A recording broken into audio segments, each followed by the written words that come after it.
Hello viewers, welcome to Bharati's creative gardening and cooking.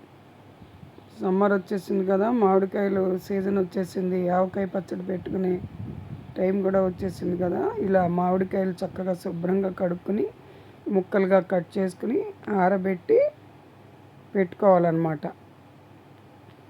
పెట్టుకొని ఇప్పుడు 4 గ్లాసుల ముక్కలు అనుకోండి. 1 గ్లాసు కారం,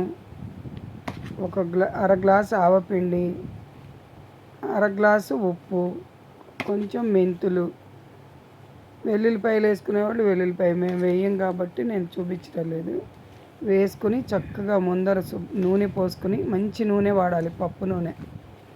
చక్కగా ఇలా అన్నీ కలిపి ముక్కలు కూడా కొంచెం నూనెలో నానబెట్టుకుని ఫస్ట్ కలిపితే ఇలా ఆవకాయ పచ్చడి రెడీ అయిపోతుంది. అన్నీ రెడీగా ఉంటే అరగంటలో అయిపోతుంది ఆవకాయ పెట్టుకోవటం. చూసారా ఎంత బాగుందో. ఎర్రటి కారం వాడాలి. కాబట్టి మీ అందరు కూడా నేను చెప్పిన ప్రకారం కొలతలతో పెట్టుకోండి. చాలా టేస్టీగా ఉంటుంది. ఎలా వచ్చిందో కామెంట్ పెట్టండి. ఇంకో వీడియోతో కలుద్దాం. నా పెద్ద వీడియోలు కూడా చూసి సబ్స్క్రైబ్ చేసుకొని చూడండి.